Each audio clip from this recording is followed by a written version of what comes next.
When parliaments work better, they work better for all of us. When parliaments are open, when they are transparent, when they are accountable, when they encourage citizens' participation, they do so for and on behalf of all of us.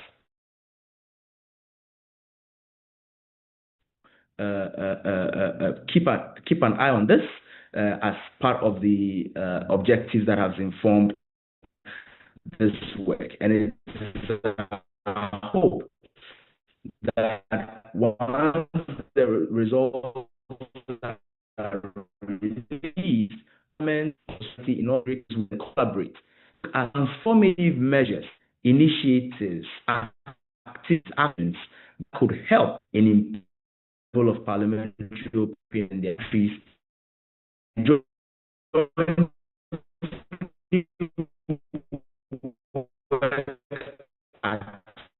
Mobilizing resources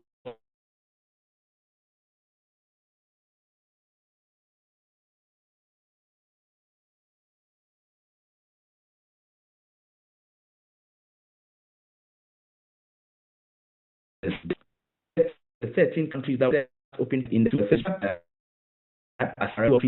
not all these 13 are featuring because Niger and Burkina Faso, who were part of the assessment in the previous now also are under military rule and so are not as in the latest index. But there are so many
Ok, então, uma vez a consciência veuillez patienter un peu. On va commencer à tout de suite. Dear participants, please kindly give us a few minutes. We will be starting shortly.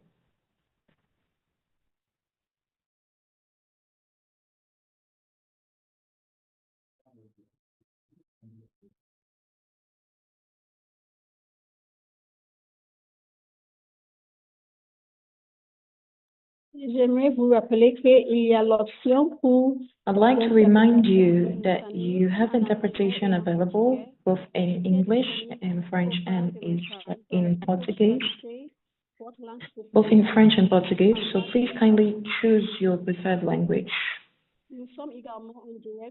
We are live on our social media handles, Facebook, LinkedIn, as well as YouTube, at Parliamentary Network and at PM Africa Watch. So if you follow us on these platforms, please kindly share your comments and we will be glad to receive them later.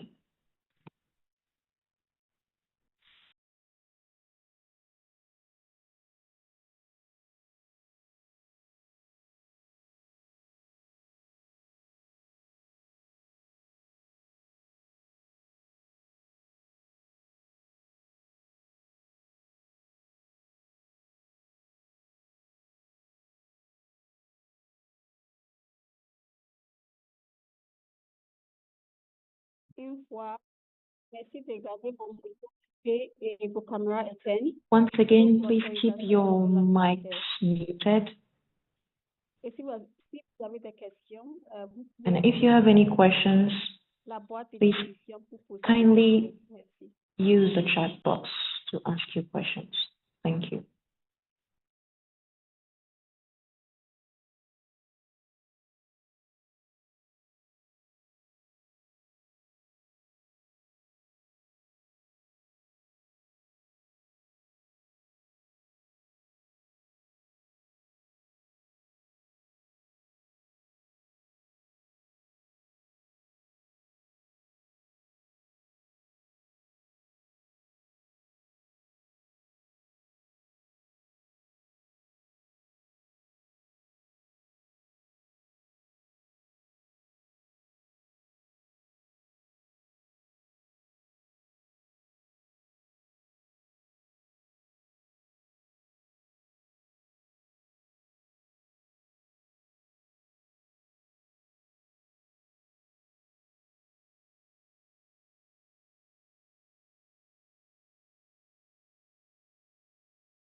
So I guess we can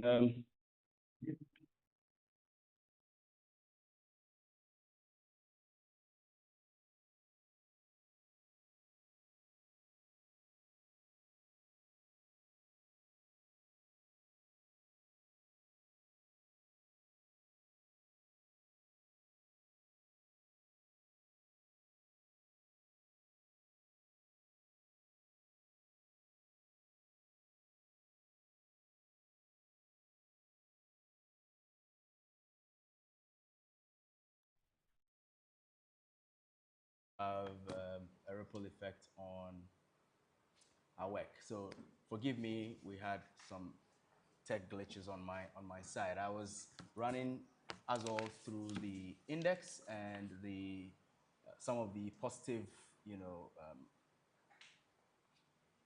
results that the launch of the initial Open Parliament Index in 2022 were able to showcase. So in the case of Sierra Leone, we had situations where their performance on the index improved upon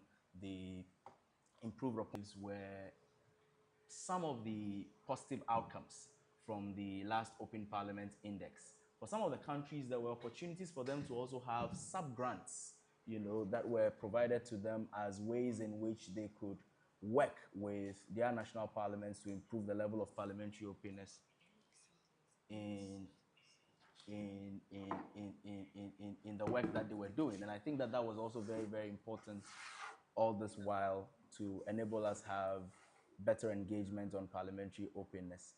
Now, in our next slide, we would now share with you the various countries that were assessed in this latest Open Parliament Index. So in West Africa, there were 11 countries that were assessed in this latest edition of the Open Parliament Index. You would see as can be shown on the screens. Benin, Cabo Verde, Cote d'Ivoire, Gambia, Ghana, Guinea-Bissau, Liberia, Nigeria, Senegal, Sierra Leone, and Togo made up the 11 countries that were involved in the assessment of this year's Open Parliament Index. As I had mentioned earlier, the assessment for countries like Niger, Guinea-Conakry, Burkina Faso, and Mali could not be assessed because those are 4 countries within the West African bloc or the ECOWAS bloc that are currently under military rule, and so by the rules of the Open Parliament Index, we are unable to assess. So 11 countries from West Africa, and on the screen you would see the kind of parliamentary structure that they use. Some are unicameral parliaments, some are bicameral parliaments. We've provided some analysis on how many seats the parliaments, etc., etc. In East Africa, we looked at 8 countries that are within the East African community. Burundi, DR Congo, Kenya, Rwanda, Somalia, South Sudan, Tanzania, and Uganda were the 8 countries assessed on this year's Open Parliament Index so far as East Africa is concerned. And all these 8 countries are new to the Africa Open Parliament Index. What I say new, I mean they were not part of the previous assessment on the index as East Africa is now being onboarded. And so we are hoping that their coming on board will also show improvement in the level of parliamentary openness in these countries going into the subsequent years. In Southern Africa, as we would see on the next slide, there were 14 countries that were assessed in Southern Africa. Although there are some countries that, so far as the East African community is concerned, and also the Southern African, the SADC community is concerned, African countries that were assessed, Angola,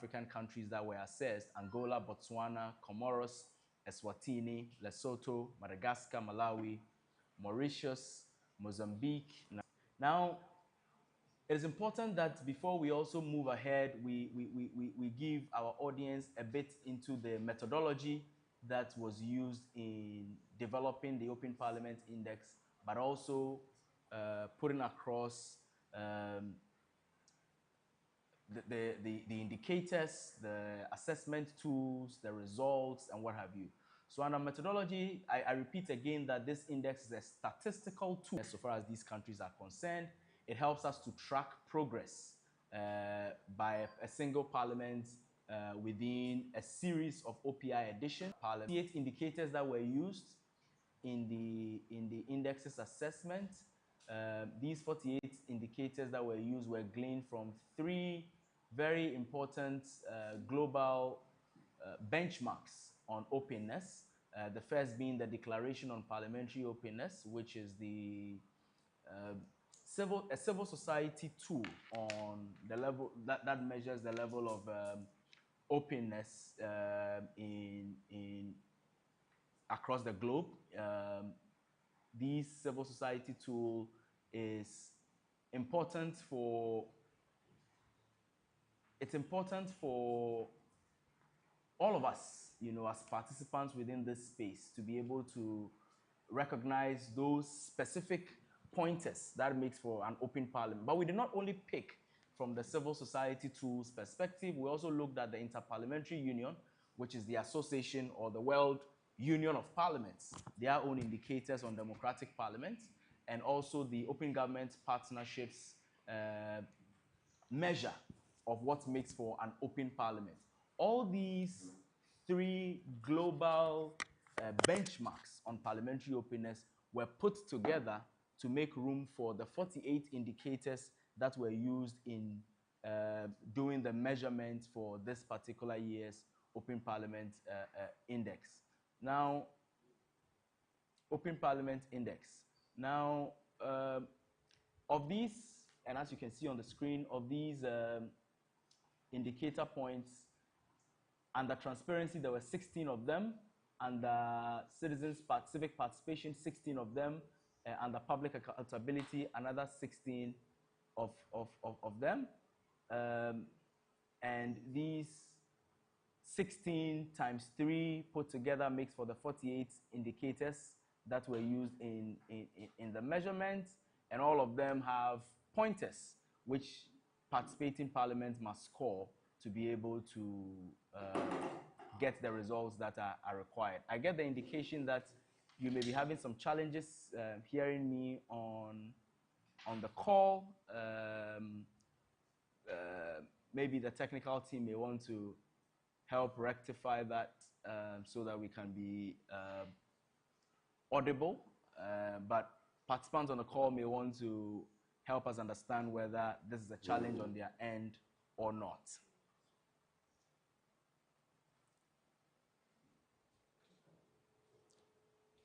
So technical team, no, I'm not there. Please signal me if we're good on this.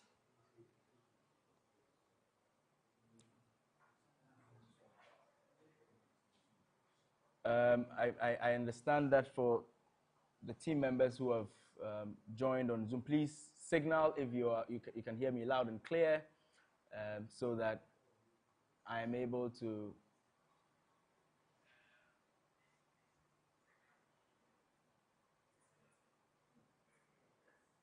Yeah. All right. So the methodology, 16 indicators for each and every one of the key indicator points or key measures: transparency, accountability, citizens' participation, all put together makes for the 48 that were used in measuring the Open Parliament Index. And so just so that our audience will know how we piece these things together to get to the eventual final result. In the next slide that will be showing on your screens, we'll still go into how the indicators got developed. We had various parliaments engaged prior to the 2022 Open Parliament Index.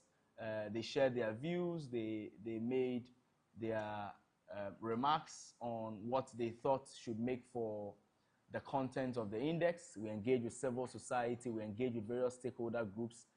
These feedback were inculcated after the 2022 index had been launched, and we made sure that these feedback helped us to improve this current index after engagement with various expert institutions, independent resource persons, various parliaments.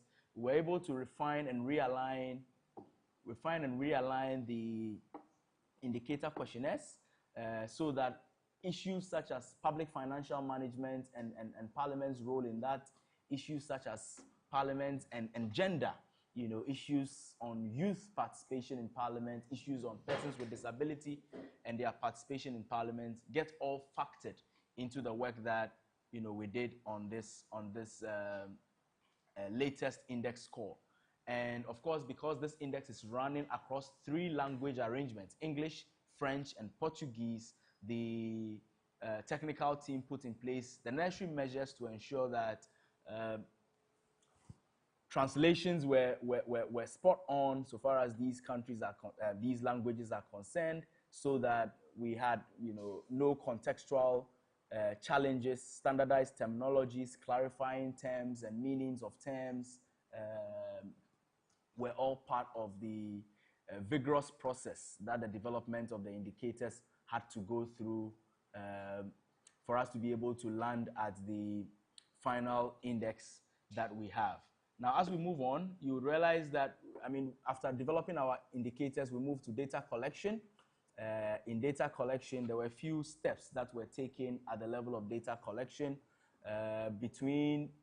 By March of 2024, the questionnaires and indicators for this latest Open Parliament Index were ready, they were validated, they were deployed in a way that allows for us to be able to do this measurement. There were qualitative and quantitative data that were gathered from the various parliaments and civil society. There were additional information that were gleaned from parliamentary websites, from key informant interviews, from validation workshops, desk research that were conducted. national partners were trained to be able to collect this information. Parliaments were engaged. So for every parliament that is actually part of these 33 parliaments, each and every one of them received formal invitations to participate in the assessment. For those who are bicameral parliaments, which means that they have more than one chamber, both chambers received, formal invitations to participate in the index. Some parliaments responded, some did not, as is considered natural or normal. Civil society organizations were also requested to, as a collective, network of civil society organizations within the various countries, expected to also send in single questionnaire responses that showed what the collective view of civil society is so far as Parliament is concerned on these indicator points. And all of these were put together to be able to make for the final results that we have. So in the next slide on data collection, we would realize that while civil society was sending in their responses through the various parliamentary monitoring organizations network, we're also getting responses from parliaments themselves on how they fared so far as the index is concerned. This dual approach, so far as we are concerned, helped us to be able to make sure that we can hear from both sides, from the demand side, from the supply side, but also from either sides. Whenever they are presenting their results, the expectation is that they will back it with evidence, they will back it with some comments or recommendations, and we will glean these evidence and we will substantiate the evidence. The team will provide comprehensive desk research about how the evidence provided is cast in stone. Overall, we had about 58% response rates from parliaments responding to the questionnaire. The remaining 42% were done through desk research. Once the results were ready in their preliminary forms, we also made sure that they were shared with these national parliaments for purpose of validation. So we go back to the national parliaments, as you can see in our next slide, to let them know that, look, these are the provisional results of your parliament scoring so far as the Open Parliament Index is concerned. What do you say to these provisional scores that has been given? Parliaments were given on the same page with national parliaments on these. So civil society got the opportunity to send in their response. National parliaments got the opportunity to send in their response together with the evidence that shows that this is the state of open parliaments in their countries. The evidence that were proven, there were some also that could not be proven. All these things were put together. Preliminary results or provisional results now went to the parliament, and parliaments wrote back to us to say, we object to this, we agree to this. If you're objecting to one particular point, you give us reasons why you're objecting and the evidence that goes to show that your objection is actually proper or the ideal thing to do, and all of those were factored in. So these are the very vigorous processes that the Open Parliament Index had to go through before we arrived at the current results as we currently have them. And at this point, we would like to state finally, before we go into the main result itself, that this methodology was calculated in a uniform manner, for all the countries, because the processes of calculating and ranking the countries took place in a way that each country will be able to go through the same kinds of processes, giving the best of opportunities to respond, to provide feedback, to provide evidence. And once all of these were together, it was put together in the assessment tool that shows how each parliament is performing under the area of accountability, under the area of citizens' participation, and under the area of transparency. This was a vigorous process that took well over a year to be able to go through all of it step by step. We're happy to note that at this stage, we are where we can be able to show what the results is and how the various countries fared in the assessment. So now to the results of the 2024 Open Parliament Index second edition. For each country's results that we'll be showing on the screen, it will tell us how the country fared overall. So the country's overall total score, so far as the index is concerned, but it will also give us some indications on how they scored under transparency, how they scored under public participation, how they scored under accountability in that order. And for those of us who would be able to have the opportunity to engage with the materials that will be online, you would find in the reports various parliaments, how they were scored, the marks that they scored, all indicated in there. There is opportunity for our partners and stakeholders to use this data for your own, further research, further blogs, further comparative analysis, because all of these information are available for your use. Now, first on the log is, so far as the Africa Open Parliament Index 2024 is concerned, and as we can see on our next slide on the screen, the parliament that came up top is the legislature of the Republic of South Africa. So the South African Parliament, ladies and gentlemen, topped our 33 countries in this Open Parliament Index. They topped it with an overall score of 79.69%. 79.69%, which means that the highest performing parliament, so far as the index is concerned, still did below the 80%. And so, however, civic participation, the South African Parliament made 53, and the South African Parliament performed indicator where it scored 44 out of a possible. South African Parliament, for many of the initiatives that they've put in place under transparency, under civic participation, but there still is work that needs to be done under the area of public accountability. And we'll see this public accountability situation run virtually through all of the results for the various countries that are part of this whole assessment, which means that Parliament must watch the extent to which they are accountable to the people who have elected them, the institutions of Parliament itself on their accountability measures, and we can do well going forward with parliamentary openness. So the South African Parliament topped our list. The second parliament on this list, and the South African Parliament, by the way, is a bicameral parliament, a two-chamber parliament. Then we moved to the unicameral parliament in West Africa. That came second on the list. The Parliament of Ghana, placing second on the OPI list with an overall score of 77.6%. Again, the Parliament of Ghana did some good stuff under transparency, did some good stuff under civic participation, where Parliament of Ghana actually topped so far as civic participation is concerned. So whereas the Parliament of South Africa led in transparency and public accountability to make the overall, civic participation particularly is quite growing in the Parliament of Ghana. But the Parliament of Ghana, again, has some real work that needs to be done so far as public accountability is concerned. So second on our list, the Parliament of Ghana.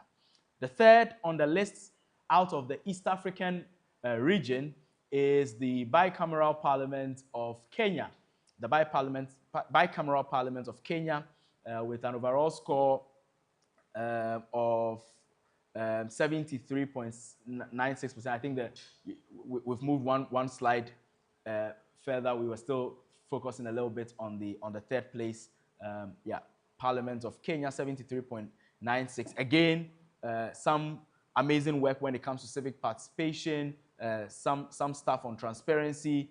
There are a lot of information you can find on the Kenyan Parliament online and in person, but public accountability still remains a problem. There is still room for improvement for these top three parliaments. So we just use the top three parliaments as a way to explain further for you to notice that whereas parliaments are doing well, our top three parliaments are still doing under 80%. They are not doing too well so far as public accountability is concerned, although there are some great strides on transparency and civic participation. The next slide shows us the next, from the fourth position to the seventh position. So at fourth position is the Parliament of Zambia at 73.44%. The Parliament of Sierra Leone came fifth at 72.4%.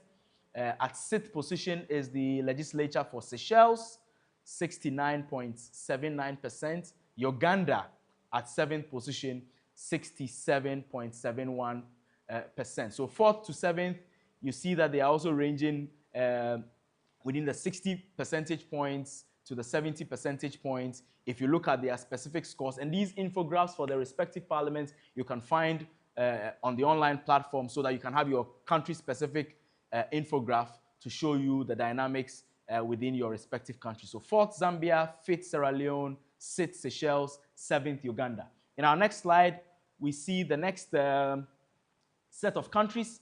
At 8th position is the parliament in Tanzania. 9th position, Rwanda. 10th position, Malawi. 11th, Cape Verde. And then, of course, Mauritius and Namibia both scored 59.9%, so they were tied at 12th position. The legislatures in Mauritius and Namibia were tied at 12th position with a score of 59.9% in the second edition of the Open Parliament Index.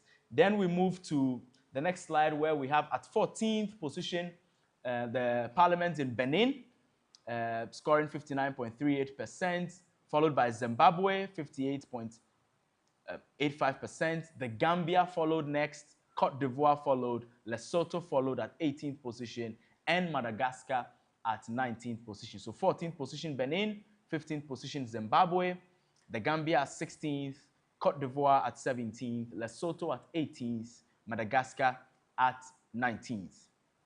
Now in our next slide, from the 20th position onward, we would see the National Assembly of Nigeria, the legislature of Nigeria at 20th position.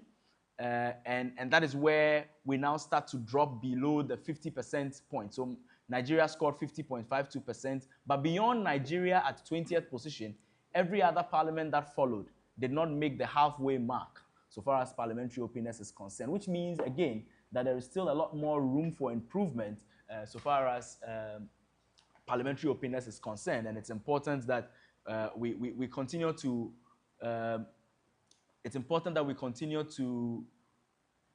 do some work that allows us to get our parliaments working better for us so far as openness is concerned. At 21st position is the Parliament of Botswana. Angola and Mozambique tied at 22nd position, both scoring 46.88%. The two Lusophone countries tied at 22nd position. Then, of course, that skips Senegal to 24th position for Senegal. In our next slide, we see that at 25th position, we have the Liberian legislature at 25th, the legislature of the Democratic Republic of Congo at 26th, Burundi 27th, Togo at 28th, Eswatini 29th, Somalia at 30th position in that order, as how the various parliaments fared. And if you would observe, from this 25th position where Liberia is scoring 41.67%, you have it now drop until we get to Somalia at 30.73%, which shows that there is real need for improvement. Our bottom three, the last slide, our bottom three on 31st, 32nd, and 33rd are the legislatures in Comoros, South Sudan, and of course Guinea-Bissau, scoring 28.13% to place 33rd on the Open Parliament Index. Now, in the first Open Parliament Index, the legislature of Guinea-Bissau also was the least ranked legislature when we measured only for West Africa, which means that there's still a lot more room for improvement in Guinea-Bissau so far as their parliament is concerned, and there's work that needs to be done by parliaments and other stakeholders in Guinea-Bissau if we can get that country's legislature performing at optimal level. So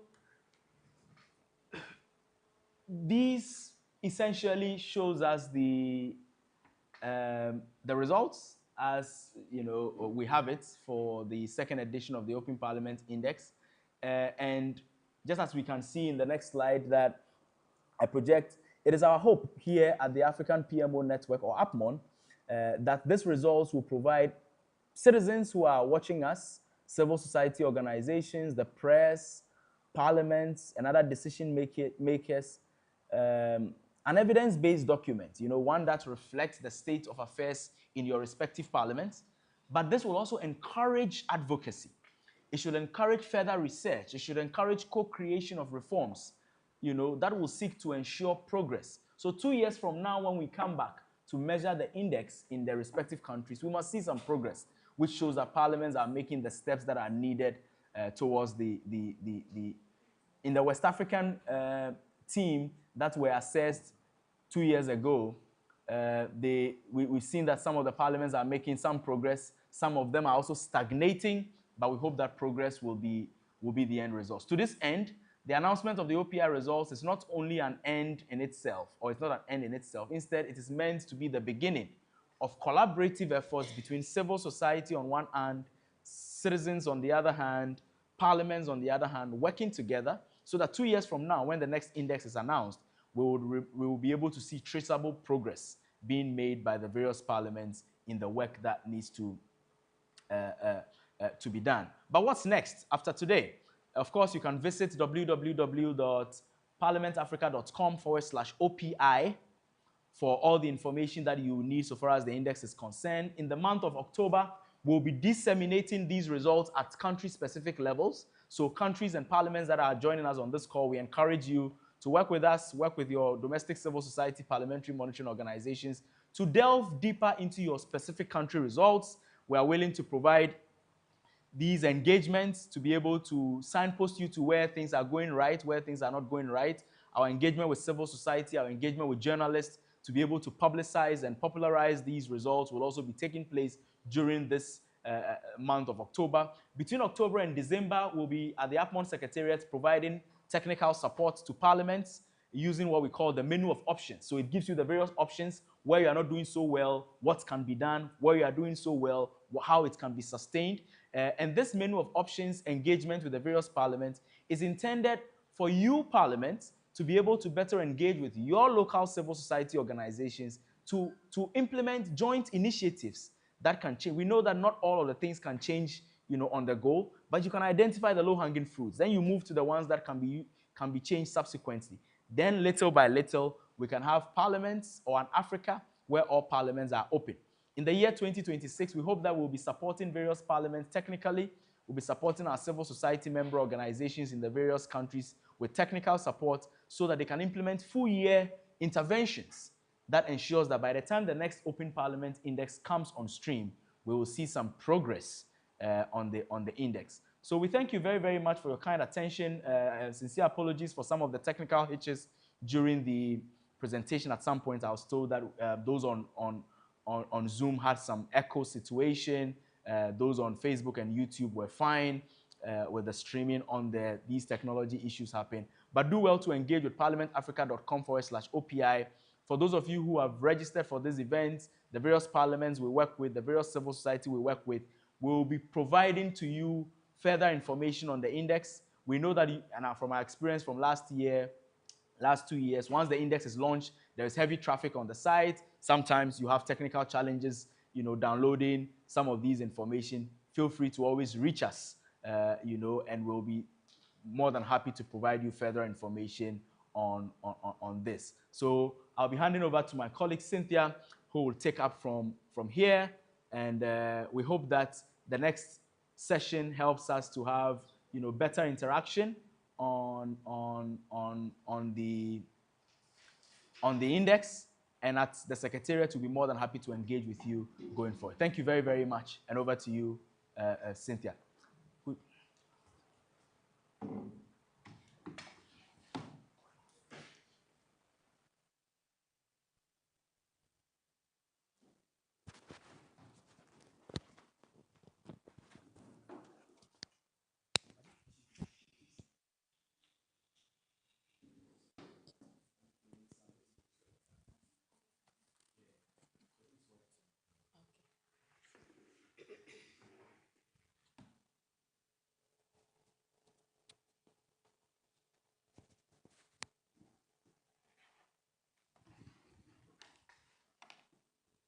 So I speak to what? Okay.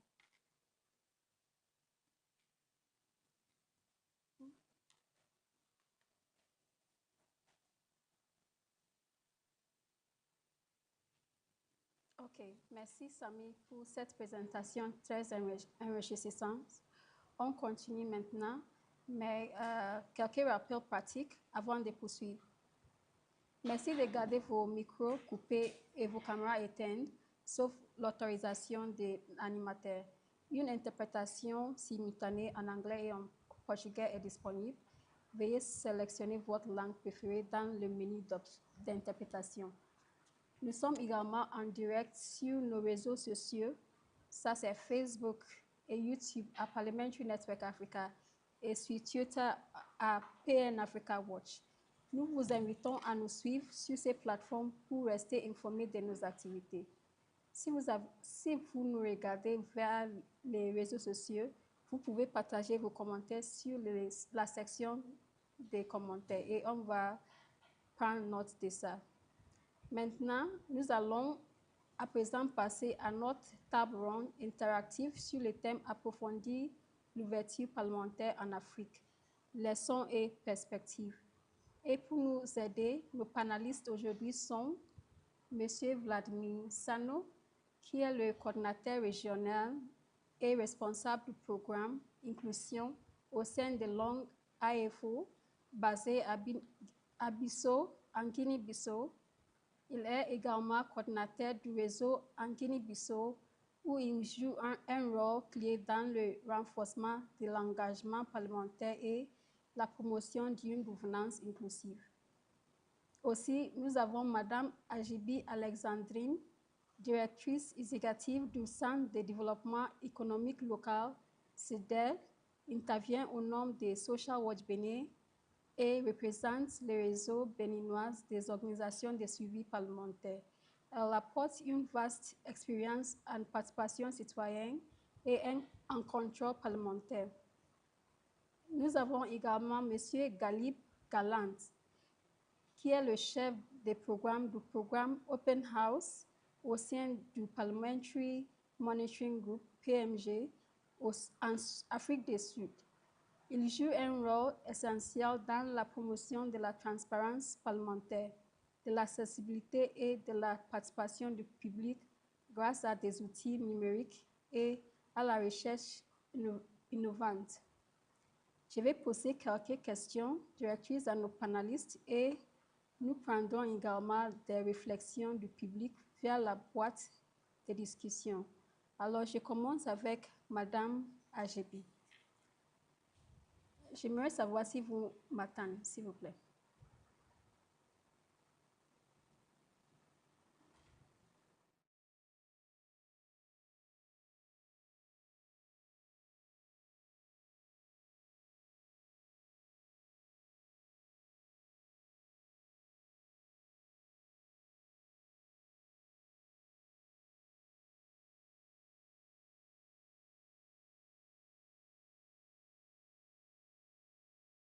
Est arrivé en tête des pays francophones dans le classement. Quelles leçons les autres pays francophones peuvent-ils tirer de l'approche adoptée par le Bénin en matière d'ouverture? Ça, c'est à vous, Madame Ajebi.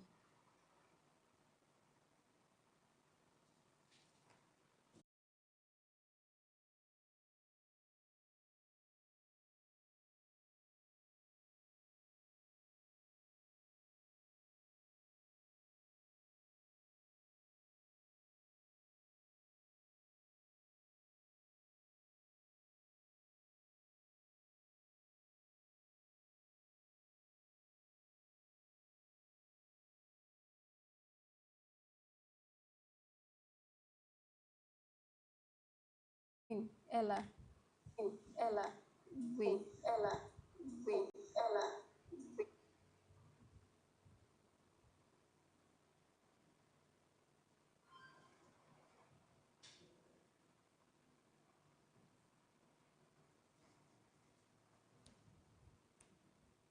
OK.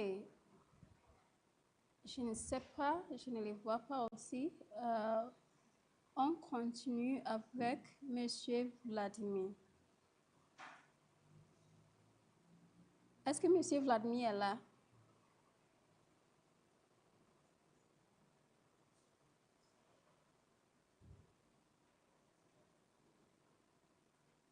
OK, j'aimerais savoir si Monsieur Galib est là. I would like to know if Mr. Vladimir is with us, if he can hear us.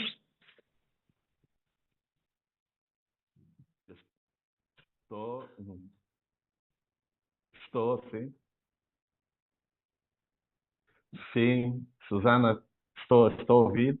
Eu gostaria de saber também se outras partes estão a me ouvir agora. Alô? Oui, allô. Ó, está aberto. Ok. Est-ce que Monsieur Galib est là?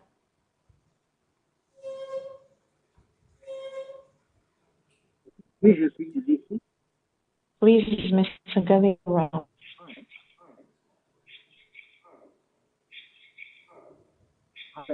Oui.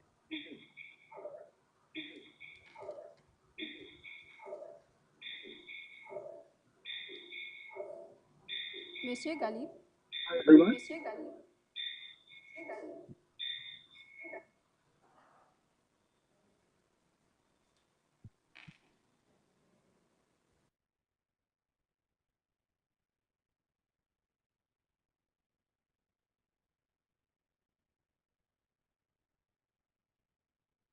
Aline m'a envoyé. She has sent me a message that people should unmute her.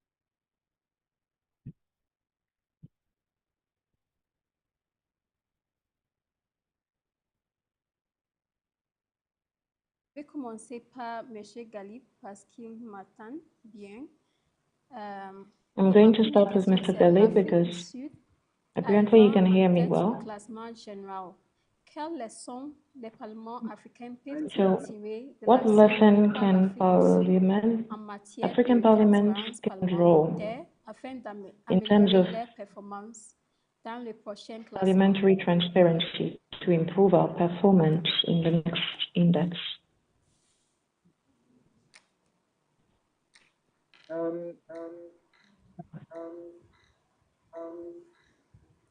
Basically, that we place first out of South Africa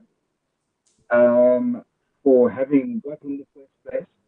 But I also want to just point out the first 3 points, there's very little difference between the three. So it's really good that we have three sort of foundational parliaments. East Africa, West Africa, and Southern Africa. I think for me, some of the successive 5 years of parliamentary practice, and that we have a strong constitutional framework that gives a lot of, that actually places the right to access to information as quite an important constitutional right. And so over the past 30 years or so, there's been a consistent position of openness rather than secrecy, both by Parliament and the executive, even though we've had some challenges with the executive. So maybe that's the first lesson, is that we lean to foundational documents. Secondly, it's sort of open the legislative process, but also in respect of, for example, those other things that parliaments do. The appointment of important and so civil society, I think, has really pushed the parliament to open up even those processes to civil society. And so if I look back over the last, say, 25, maybe, 25, 30 years, there's been an embracing of civil society. Sometimes that's been less so, but certainly in the last 5 years, there's been a greater reliance and openness towards civil society. So maybe that's another lesson for us, is for Parliament to take civil society into its confidence. Maybe one other important lesson maybe for us, particularly when I look around Southern Africa, is the proper resourcing of Parliament. So we're fortunate.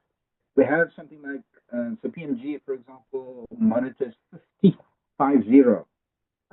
committees of Parliament, but those committees do have researchers or content advisors that are appointed by Parliament to provide the sort of technical expertise that parliamentarians need.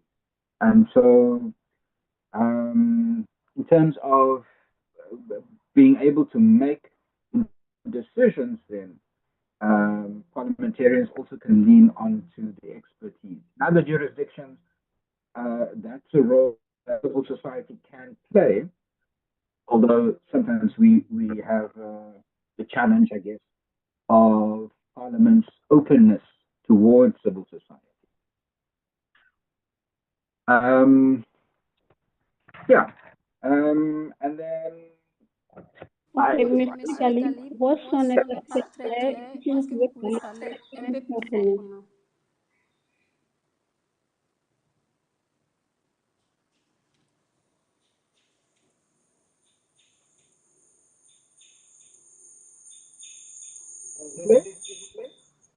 Votre son n'est pas très clair. Est-ce que vous pouvez parler un peu? Plus fort? d'accord. So maybe one last thing, just to point out about the South African our ranking is that we scored lowest in public accountability. And so that's definitely something that we need to work on. And I think one of the other things that South Africa's Parliament certainly must learn is how to leverage constituency officers. So where parliamentarians go to, and to ensure that that connection with the people is strengthened. Parliament does have provincial officers, even the national parliament has provincial officers. But I think there's some stuff that Parliament can learn also from other jurisdictions about how best to leverage those options of on the Cool.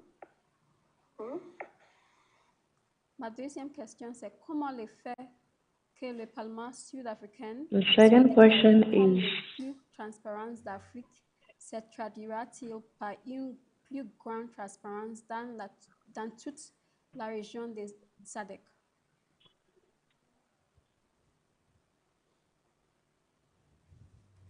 I didn't get the question.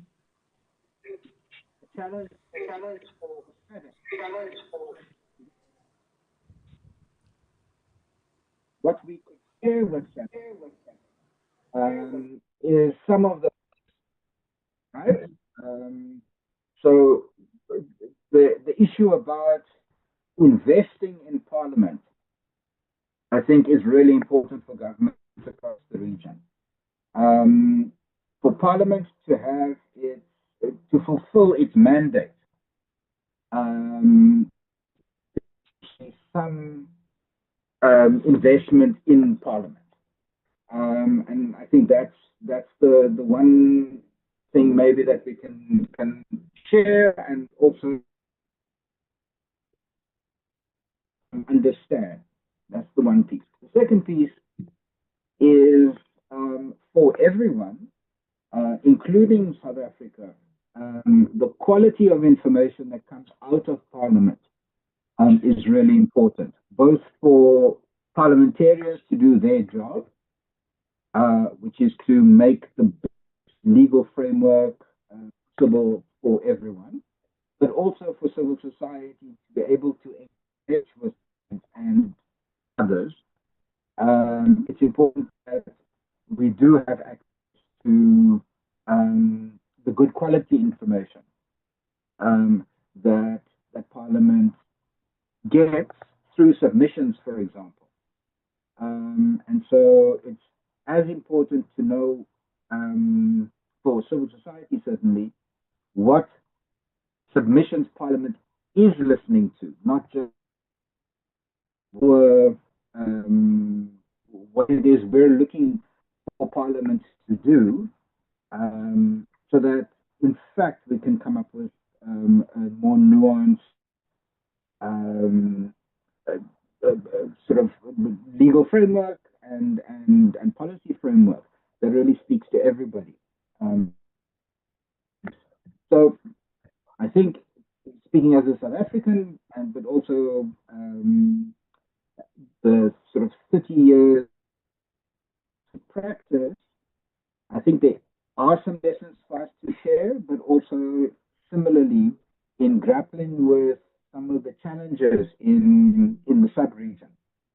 I think it would behove our parliament also to be in conversation with their sister parliaments in the region.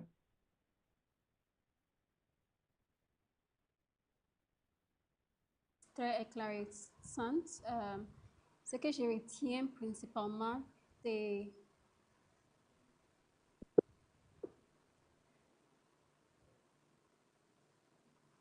merci beaucoup pour cette réponse très éclairante. Ce que je retiens principalement de votre réponse, c'est que le solide cadre constitutionnel de l'Afrique du Sud, notamment la mise en œuvre effective de la loi sur le droit à l'information, joue un rôle essentiel dans la promotion de la transparence parlementaire. Merci beaucoup pour cette réponse. On passe maintenant à Madame Alexandrine. Je ne sais pas si elle m'entend bien. Elle peut faire un signe.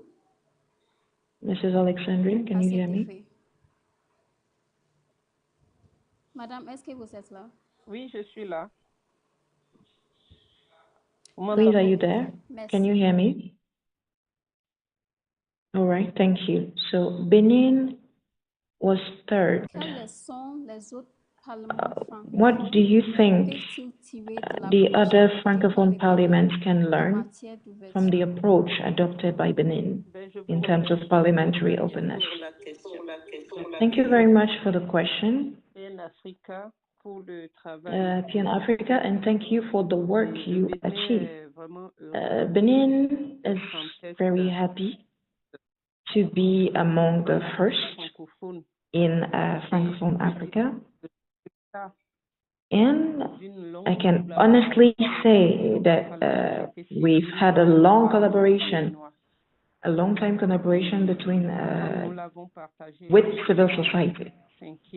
As we shared with you previously during the fifth conference, the first conference on parliamentary openness. If there's something to share with our colleagues from other Francophone countries, I would say it's the result of continuous work. The Benin civil society is represented by Social Watch Benin, and they're doing a very important job in collaboration with the Beninese parliament. So, in terms of lesson, it's important to note that you must not get discouraged even though there are challenges on the way, because civil society needs to carry on the work it's doing and must carry it on in a collaborative way that will allow for Parliament to see its interest in collaborating with civil society and see how useful monitoring organizations are to contribute to openness, une meilleure communication and to contribute to a better communication of Parliament. Les organisations de la Also, I would say that civil society organizations must remain professional because they need to be useful to Parliament by conducting research, reinforcing their skills and competence as a whole in order to be useful and relevant in everything they do. Also, the civil society must maintain an open interaction in order to establish trust with Parliament, so the Parliament can accept the collaboration. Il faut que dans son professionnalisme, la société civile, and as they're trying to be professional, civil society must show the Parliament that they are useful and relevant in whatever work they do. In Benin, Social Watch Benin conducts a lot of research and studies in order to help Parliament in everything they do as a whole. And this contributes to reassuring Parliament with regards to the usefulness of civil society to its work as a whole. And this helps to facilitate collaboration between the two institutions. Of course, we know that we are 14. We know there's still a lot to do in terms of improvement.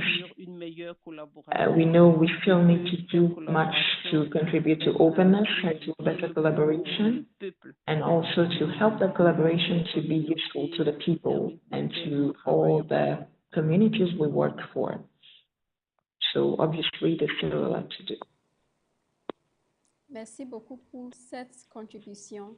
Ce que je retiens principalement de votre réponse, c'est que what I want to keep in mind in your answer is that there's been a solid collaboration between the Benin Parliament and the civil society, and this has played a key role in the promotion of parliamentary openness in Benin.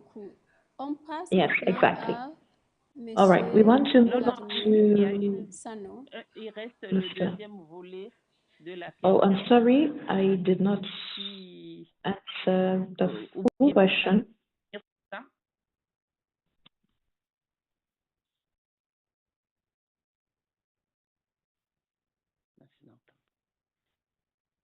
Madame Cynthia?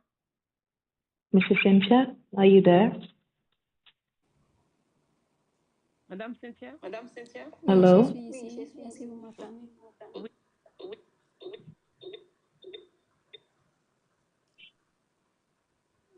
Merci pour votre contribution. On passe maintenant à Monsieur Vladimir. Thank you for your contribution. Now on to Mr. Vladimir. De l'index de cette année comme ceux Mr. de Vladimir. l'édition précédente montrent que The results of this year's Open Parliament Index are showing that Guinea-Bissau or Guinea is among the last within the 33 countries that were assessed. Merci. Could you tell us a bit more about what contributed to this result?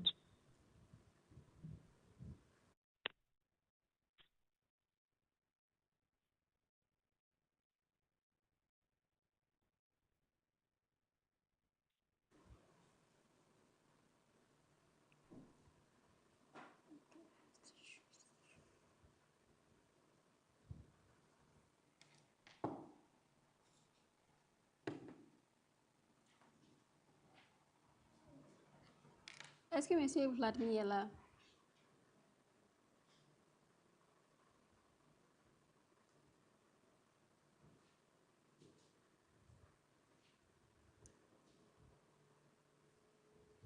OK.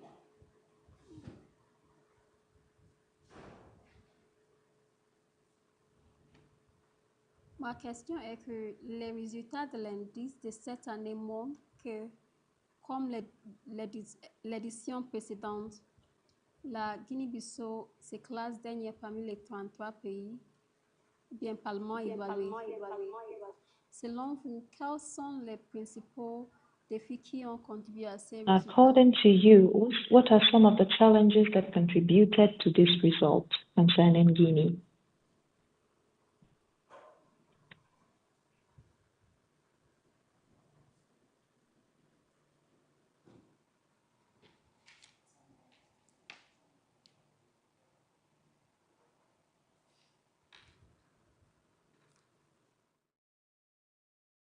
N'arrive pas à entendre Monsieur Vladimir. All right, I'm unable to hear from avec Mr. son Vladimir. micro. I think that's be a challenge with his mic. Okay.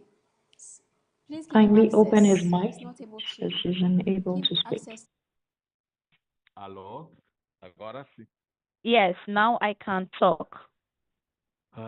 Boa tarde, meus Good cumprimentos afternoon. pelos distintos My greetings to all of you, my distinguished parlamentares, colleagues, representantes da parliamentarians, sociedade civil, representatives jornalistas, of terceiro civil setor society, da África. journalists, and partners from Estou across chegando Africa. bem?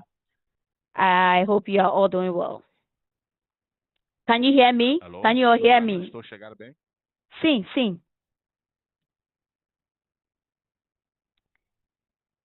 Alô? Ok.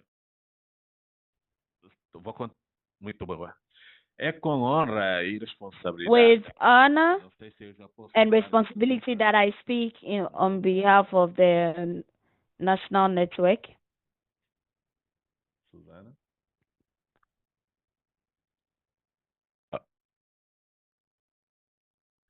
É com honra e responsabilidade que falo em nome da rede. With honor and Em nome responsibility da rede nacional das organizações de monitoramento do Parlamento da Guiné-Bissau, que é RENOMPA, GB, Renompa Guinea-Bissau, por ocasião do lançamento da segunda edição do on the Índice occasion of the Parlamento launch of the second Aberto de edition África, of the Open Parliament Index of Africa. agradecemos We thank and pela congratulate participação a Parlamentares Network Parliamentary Network Africa África e Rede da África das and Organizações de Monitoramento, African Parliamentary Parlamento Monitoring ACMON, Organizations Network, pelo, APMON, por esta iniciativa for this highly relevant continental de grande relevância, visa initiative, promover uma cultura which de aims to transparência, promote a participação culture ampla of transparency, e participação de cidadãos accountability, and citizen participation, civic participation in African Parliament. Guinea-Bissau, which is located in the West Africa coast, proclaimed its independence in September 1973. Since then, despite legal advances and adoption of multi-party democratic system, the country has experienced recurring cycles of political and institutional instability, marked by coups, dictats, parliamentary dissolution, and successive challenges of government. Now, with the question that was put before us, what are the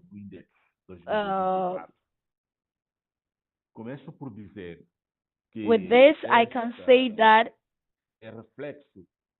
this reflects the instability of the country in that Guinea-Bissau faces frequent cycles of political crisis, coup d'etat, and parliamentary dissolutions that undermine the continuity and the functioning of parliament, which is hindering the implementation of lasting reforms and the consolidation of transparency and participation mechanisms.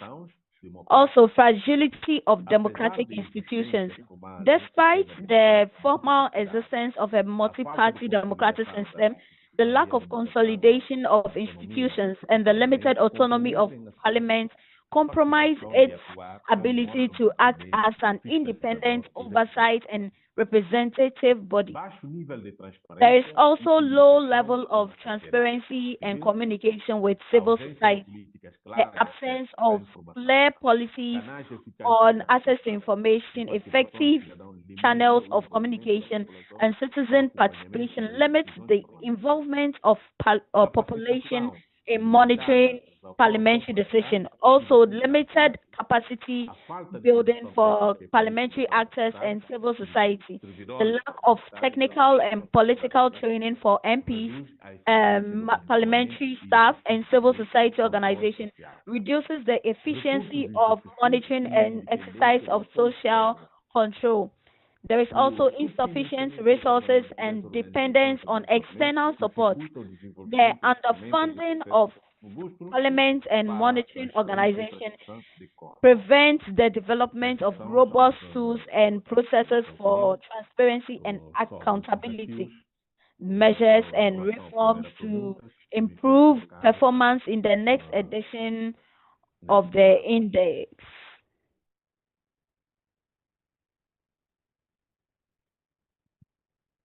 Alô? Oh,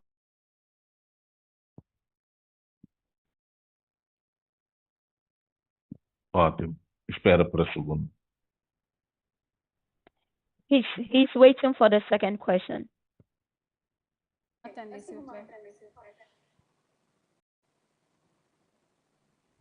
Please, can you hear me? Monsieur Vladimir, merci beaucoup pour Mr. votre Vladimir, thank you very much for your intervention. intervention. Oui. Maintenant, merci beaucoup à nos panélistes. I want to nos thank you participants very pour much cette for your discussion intervention, and enrichissante. I thank all the different Une grande participants, remercie à vous. for your intervention. N'hésitez pas à utiliser la boîte de Please do not discussion, hesitate to use the poser chat vos box questions, if you have any partager vos questions commentaires et or if you réflexions. have any Ça, comments c'est to nos share with us. participants. Avant de conclure, veuillez This is noter for our que participants. nous prendrons une Please, photo de before groupe. we Um, conclude, please donc, note that we will have I a would group like picture. to indicate to the technical team that we'll be taking a group photograph after this, so kindly make that readily available. Então, Okay, so that will be after the closing remarks, so kindly take note of that. Merci beaucoup à nos panélistes. Maintenant, And thank you very much pour terminer le to all programme d'aujourd'hui, nous revenons à Monsieur our participants. Dr. So to Franklin conclude, Ojo, président I du would like conseil to come back to d'administration de Mr. PNAFCA, Dr. pour ses Franklin réflexions finales et ses mots de for his clôture. final Dr. remarks Ojo, and vous avez la his parole. closing remarks. Please, Dr. Franklin, the floor is yours.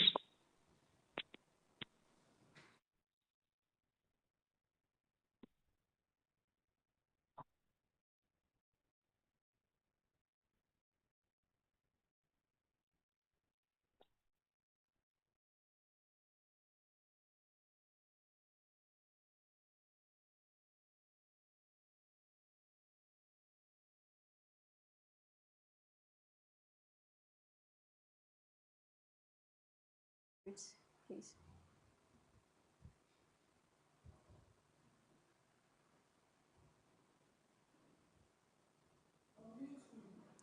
Dr. Ojo.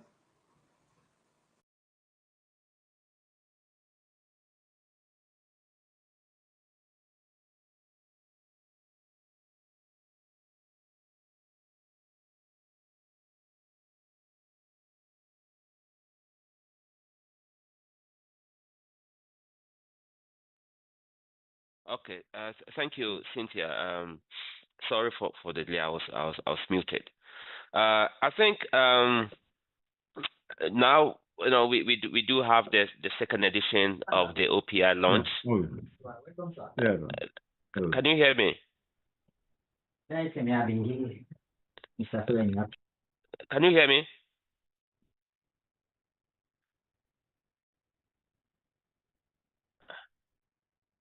Hello, can you hear me? Yes, please, we can hear you. Yeah, thank you. I'm not gonna take so much time. I think we've taken a lot of time, and also unfortunately the technology didn't help us a lot. But I think the most important thing is we've had a successful launch of the second edition of OPI. And going forward, as Mr. Samuel Obin mentioned, there is going to be series of dissemination at the country level. But more importantly, uh, the managers of this index are open to work with Parliament to work on menu options to enable Parliament and civil society to work together to ensure that we continue to work towards the vision of making Parliament or legislatures on the continent open. I think it's a vision that we all desire. We are all practicing a parliamentary democracy, and the idea of parliamentary democracy is also what we call representative democracy, that Parliament must serve the needs and interests of the people. Parliament must be transparent, Parliament must be accountable, and Parliament must have civic-minded orientation to engage citizens. And these are all ingredients of the Open Parliament, the Declaration of Open Parliament document. I'm mindful that of all the three indicators, I think one of the indicator that we also lagging behind is accountability of Parliament. And I will urge our civil society actors on this call. I'll also recommend to Parliament to do more to ensure accountability of their own systems, of their own work, accountability of the executive, in particular, as we see on the continent that we have so much executive dominance in our democratic processes. And so I want to thank PN Africa, the team. I want to thank Caroline, the chair of APMON. I want to thank the key partners, Mosalinda Trust, PN Africa, and also Open Parliament in South Africa for successful coordinating all the sub-regional data analysis. I think there's more to be done. We need to step up to engage Parliament to respond to some of the queries and the comments and the validation processes. I know that we made efforts to invite regional parliament representatives and parliament, country parliament as well. I'm aware that there's a big meeting going on the Pan-African Parliament this week, so I'm sure some of the speakers and the leaders may be there. But let's make effort to get the information from the online and disseminate them at our country level through our media partners, and also engage Parliament in a more constructive way. This is not to shame Parliament. So our countries that fell at the bottom three, what we are saying is that this is an indication for us to improve upon what we do. We can do better than what we have been doing, and other countries as well. So I want to congratulate all of you again, and then also commend the panelists, Caleb from South Africa, Madam Adibi from Benin, and then also Vladimir from Guinea-Bissau for your feedback and your constructive engagement. I know that if we had more time and the technology was friendly, we would have been more successful in terms of Q&A and engagement. But we learn from every day we learn, and then we will make efforts to improve upon the technology base if we are to do this virtually again next time. So thank you, Sami, and your team. Thank you, Cynthia, for moderating the session, and all of you. I wish you well, and God bless. Merci beaucoup, Doc. Thank you very much, Dr. Sami. Nous vous prions maintenant Please d'allumer vos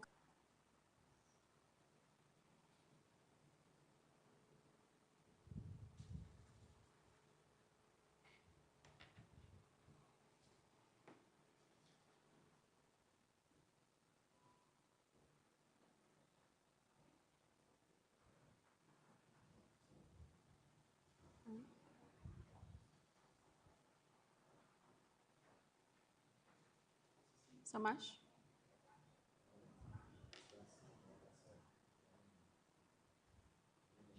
Une minute, s'il vous plaît. Please kindly give us a minute.